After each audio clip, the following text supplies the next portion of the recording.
6장 14절부터 17절까지 말씀 보도록 하겠습니다.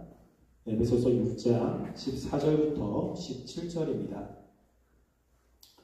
제가 봉독해 드리겠습니다. 그런즉 서서 진리로 너희 허리띠를 띠고 의에 호심경을 붙이고 평안의 복음이 준비한 것으로 신을 신고 모든 것 위에 믿음의 방패를 가지고 이로써 능히 악한 자의 모든 불화살을 소멸하고 구원의 투구와 성령의 검 곧 하나님의 말씀을 가지라. 아멘.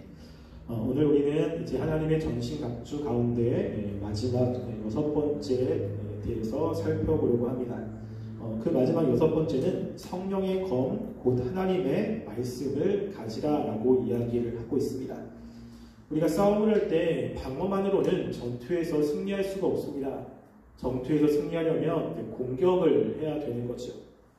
방어만 잘하다가 우리가 공격을 하지 않고 적진을 점령하지 않으면 전투는 끝나지 않습니다. 따라서 영적인 전투도 마찬가지로 사탄이 우리를 공격할 때 그 공격하는 것을 먼저는 잘 방어해야 됩니다. 우리가 가끔가다 유튜브에서 이제 중국에 있는 어떠한 고수들이 서로 싸움을 하는 모습을 보게 됩니다. 옛날부터 유명한 그리고 명망 있는 또 전통적인 그러한 고수들이 상대방에 대해서 무시하면서 싸움을 거는 유튜브가 가끔 도래합니다. 그러면서 나와 겨루면 그 사람은 한 방도 안 된다고 이렇게 막 자부를 합니다. 그래서 서로 링 안에서 서로 싸움을 하는데 희한하게 그렇게 장담했던 고수가 얼마 지나지 않아 무너지는 것을 보게 됩니다. 그것 중에 하나는 무엇이냐면 방어를 제대로 못하는 것을 보게 됩니다. 나름대로 공격을 하는데 맞았을 때 그 데미지를 입고 그리고 그것 때문에 정신을 못 차리고 결국에는 자신도 제대로 공격하지 못하여 결국엔 패배하는 경우가 있습니다. 우리가 권투를 하거나 그럴 때 가장 먼저 배우는 것은 맞는 겁니다. 공격을 하는 기술도 중요하지만 막았을 때 내가 그 막은 것을 통해서 데미지를 많이 받으면 안 됩니다. 맷집이 생겨야 공격을 할 수가 있습니다. 영적인 전투에도 마찬가지입니다. 사단이 우리에게 훨씬 더 많은 공격들을 합니다. 우리가 그 공격 속에서 살아남으려면 사단이 공격하는 그 공격에서 우리가 맷집을 가지고 견뎌야 되는 겁니다. 사단이 공격하는 모든 공격들을 다 방어해야 그 다음에 우리가 사단을 공격할 수가 있는 거죠.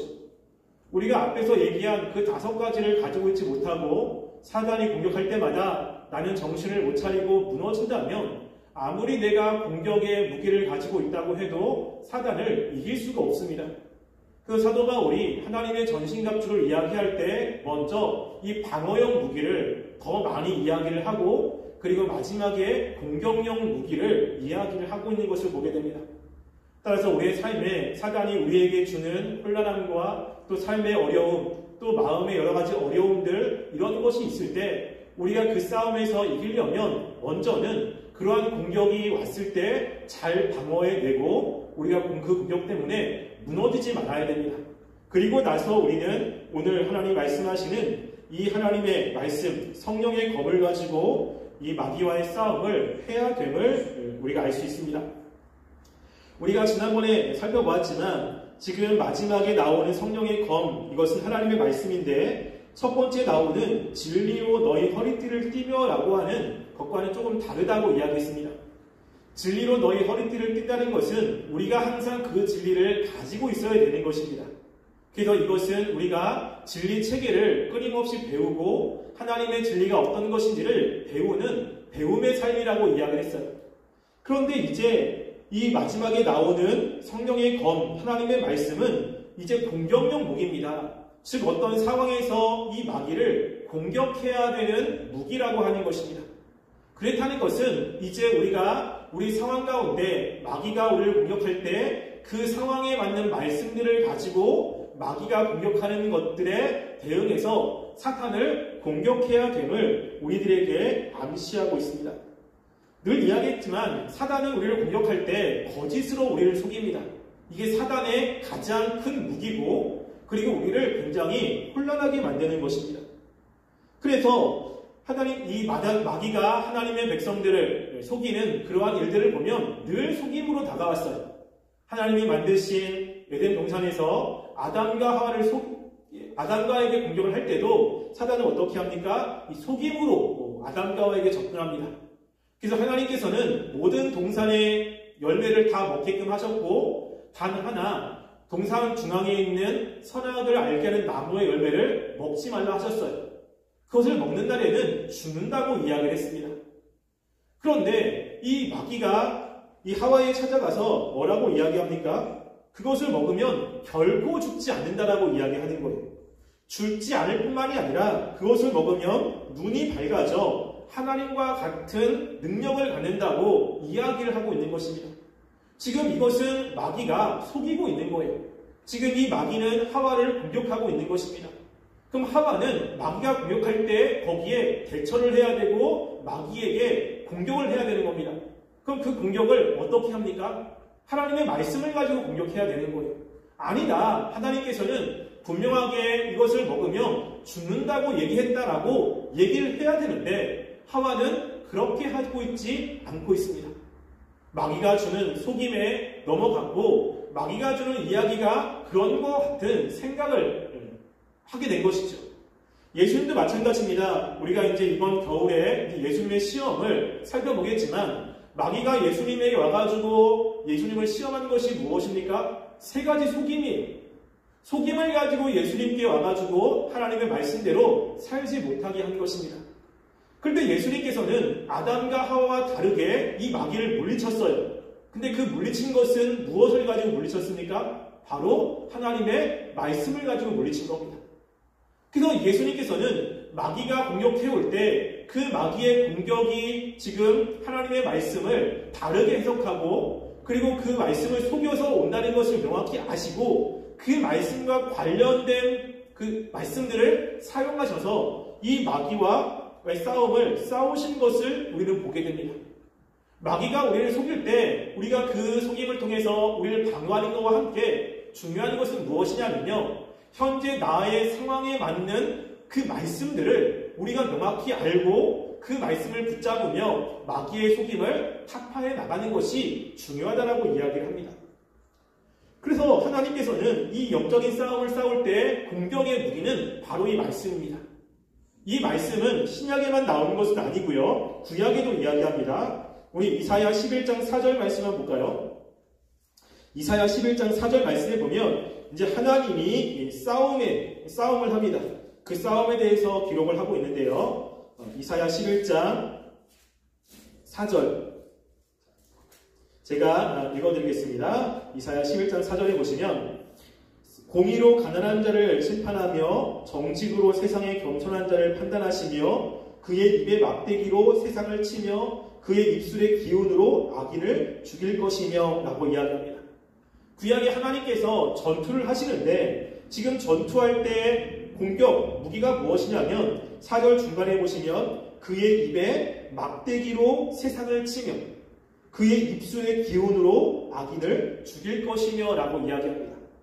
여기서 이야기하는 그 입의 막대기와 그 입술의 기운, 이것은 같은 것을 이야기합니다. 그래서 히브리서는 똑같은 것을 이야기를 하는데 똑같은 단어를 쓰지 않고요. 조금 다른 단어를 써서 같은 것을 이야기하는 경우가 굉장히 많습니다. 지금 이것도 마찬가지예요. 지금 하나님을 대적하는 사람과 또 그 대적과 싸움을 하는데 하나님의 그 공격은 입의 막대기, 그의 입술의 기운으로 싸운다는 것입니다. 그 대상은 세상을 치며 그 세상은 악인들이라고 이야기를 하는 것입니다.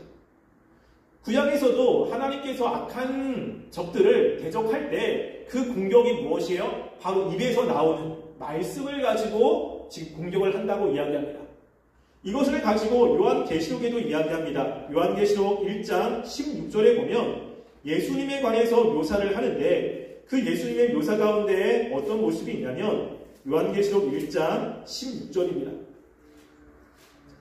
1장 16절에 보면 이렇게 이야기를 하죠. 그의 오른손에 7별이 있고 그의 입에서 좌우에 날샌검이 나오고 그의 얼굴은 해가 힘있게 비치는 것 같더라 라고 이야기합니다. 지금 사도 요한이 예수님에 대한 환상을 볼 때 그 예수님의 모습 가운데 무엇이냐면 그 입에서 좌우에 날샌검이 나옵니다. 그 좌우의 날쌘검을 무엇을 이야기하는 것 같습니까? 바로 말씀을 이야기하는 거예요.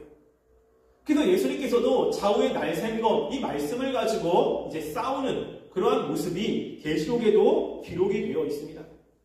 실제로 마귀가 지배하고 있는 곳에서 하나님의 말씀, 복음을 가지고 나아가 그 복음이 선포되면 마귀가 지배하고 있는 곳들이 변화가 되는 모습이 성경에는 많이 기록되어 있습니다. 특별히 그런 내용들이 사도행전에 참 많이 기록되어 있죠. 우리가 사도행전 8장에 보면 그곳에 누가 있냐면 시몬이라고 하는 사람이 있습니다. 사마리아에 시몬이라고 하는 마술사가 있습니다. 이 마술사는 사람들에게 마술을 통해서 그 미혹하게 하고 그리고 마술을 통해서 사람들을 지배하는 사람이에요. 그런데 이곳에 누가 들어갔냐면 빌립이 들어갔습니다. 빌립이 들어가서 그곳에 복음을 선포를 했습니다. 복음을 선포했더니 지금 이 마술파 시몬도 빌립의 이야기를 듣고 지금 변화가 되는 이야기가 그 사도행전 8장에 나와 있습니다. 마귀가 지배하고 있는 곳, 그리고 마귀가 왕으로서 지금 군림하고 있는 곳, 그곳에서 하나님의 복음을 들고 가 하나님의 말씀을 전했더니 마귀에게 지배당하고 있는 사람들이 변화가 되고 그들의 삶이 바뀌는 내용이 사도행전에는 정말로 많이 기록되어 있습니다. 이 사람들이 가서 한 것이 무엇입니까? 그곳에 사단을 섬기는 사람과 싸운 것 아닙니다. 그들과 물리적으로 어떤 충돌이 있는 것 아닙니다. 이들이 가서 했던 것은 무엇이냐면 하나님의 복음을 전하는 것입니다. 하나님의 복음을 전했더니 마귀의 그 속임, 마귀가 하는 거짓말로 속임을 내겠던 사람들이 진리를 알게 되고 진리를 알게 되면서 그 마귀의 속임으로부터 벗어나고 하나님의 백성으로 돌아오는 일들이 벌어지게 되고 있는 거예요. 그래서 고린도후서 10장 4절부터 5절 말씀 한번 볼까요? 고린도후서 10장 4절과 5절입니다. 거기에 보면 이 말씀의 능력이 얼마나 위대한지 그것에 대해서 설명을 하고 있습니다. 고린도후서 10장 4절 5절 말씀 제가 봉독해 드리겠습니다. 우리의 싸우는 무기는 육신에 속한 것이 아니요 오직 어떠한 견고한 진도 무너뜨리는 하나님의 능력이라. 모든 이론을 무너뜨리며 하나님을 아는 것을 대적하여 높아진 것을 다 무너뜨리고 모든 생각을 사로잡아 그리스도에게 복종하게 하니라고 이야기합니다. 지금 사도 바울이 갔던 그 전도의 현장에서 있었던 것에 대해서 이야기를 하고 있는 거예요. 우리의 싸움이 무엇인지 아냐? 우리의 싸움의 중요한 무기는 육신에 속한 것이 아니다. 육신에 가지고 있는 능력, 재능, 은사 이런 거 가지고는 이 영적인 싸움에서 아무런 도움이 되지 않는 거예요. 그것이 아니라 굉장히 강력한 무기가 있습니다. 그 강력한 무기는 어떤 견고한 진도 무너뜨리는 하나님의 능력이에요. 모든 이론도 무너뜨리며 하나님을 아는 것을 대적하여 높아진 것을 다 무너뜨리는 굉장히 강력한 것입니다. 그것이 무엇입니까? 바로 하나님의 말씀이라고 하는 거예요. 그래서 하나님의 말씀이 들어가면 그 말씀이 들어간 곳에 사람들의 생각이 바뀌게 되고 그리고 사람들의 문화가 바뀌게 되고 사람들의 모습이 바뀌는 일들이 벌어진다라고 하는 것입니다. 무엇이 중요합니까? 말씀이 굉장히 중요한 거예요. 근데 그 말씀을 우리가 선포할 때 또 하나 우리가 에베소서에서 이야기하는 것이 있습니다. 그것은 뭐냐면요. 이 말씀을 뭐라고 지금 또다시 이야기를 하냐면 그 성령의 검이라고 이야기합니다. 누가 이것을 사용된다고 이야기하는 겁니까? 성령님의 역사가 있어야 되는 거예요. 그래서 말씀이 선포될 때 그 말씀 가운데 성령님이 역사가 있어야 성령님이 함께해야 이 말씀의 능력이 나타나는 것입니다. 그래서 이 말씀을 성령님께서 사용하게끔 해야 되고 성령님의 역사가 있으면 이 마귀와의 싸움에서 이 검으로 승리할 수 있다라고 이야기를 하고 있는 것입니다. 그래서 우리가 이 말씀은 굉장히 중요한 것입니다. 우리가 볼 때는 늘 익숙한 말씀이고 이 말씀이 뭐 어떤 능력이 있겠어? 이 말씀이 우리의 삶에 어떤 변화를 주겠어? 라는 생각을 가질 수도 있습니다. 그런데 정말로 힘들고 어려울 때 영적인 싸움을 할 때 우리가 이 말씀이 우리를 붙잡게 되고 이 영적인 싸움에서 우리를 승리로 이끄는 경험들을 하는 분들이 되게 많이 있습니다. 특별히 가끔가다 보면 영적인 다운, 그 침체 가운데 있는 지체들이 있습니다. 기도도 안 되고 또 말씀을 읽어도 그 말씀들이 이해가 잘 안 되고 예배에 나와도 그 예배가 집중이 안 되고 너무너무 마음이 힘든 거예요. 상황은 힘들고 어떻게 할지 모르는 그런 상황 가운데 있는 그런 지체들이 있습니다. 그때 제가 그런 지체들에게 하라고 하는 그 지침 중에 하나가 무엇이냐면요. 말씀을 계속 들으라고 이야기합니다. 그래서 설교 한 편도 괜찮으니까 계속 그 말씀을 들으라고 이야기해요. 그러면 놀라운 것은 그 말씀을 들으면 들을수록 마음의 안정이 생기고요. 그리고 어떻게 해야 될지 또 하나님에 대한 분명한 믿음으로 나아가는 일들을 보게 되는 경우가 참 많이 있습니다. 말씀에는 능력이 있습니다. 그래서 지금 마지막에 사도 바울이 이 마귀와의 전투에서 우리가 사용하는 공격 무기를 성령의 검이라고 이야기를 하는 겁니다. 근데 우리가 이 말씀을 사용할 때 유의해야 될 것이 있습니다. 말씀은 강력하거든요. 근데 이 말씀을 잘 사용하면 사람들을 살리고 영적인 전투에서 승리를 할 수 있습니다. 근데 문제는 뭐냐면 이렇게 강력한 무기를 잘못 사용하는 경우가 있다는 거예요. 지금 사도 바울이 이 성령의 검을 사용하는 그 범위, 그리고 상황이 어떤 상황이냐면 영적인 전투입니다. 마귀가 나를 공격하고 그리고 하나님 말씀대로 살지 못하게 하는 것을 공격할 때 사용하는 거예요. 그때 이 말씀을 가지고 사단이 주는 생각들, 또 사단이 주는 공격들, 그것들을 말씀을 기준으로 봐서 이것은 아니구나, 이것은 잘못된 거구나, 이렇게 해야 되는구나 라고 하면서 말씀을 붙잡아야 되는데 이것을 어떻게 잘못 사용하냐면요. 우리가 다른 형제에게 말씀을 사용할 때가 있어요. 그래서 형제에게 어떻게 하냐면 야, 하나님 말씀은 이래, 너 왜 이렇게 살지 않아? 하나님이 이렇게 얘기하는데 너 왜 그렇게 안 하지? 라고 하면서 다른 형제들에게 이 말씀을 사용합니다. 나는 하나님의 말씀이기 때문에 이 말씀을 그 형제에게 이야기해 준다고 생각할 수 있어요. 그리고 그 형제를 사랑하는 마음으로 그렇게 살라고 내가 그 형제에게 조언을 해준다고 생각할 수 있습니다. 그런데 우리가 좀 전에 이야기했듯이 이 말씀이 능력이 나타나기 위해서는 성령의 검이에요.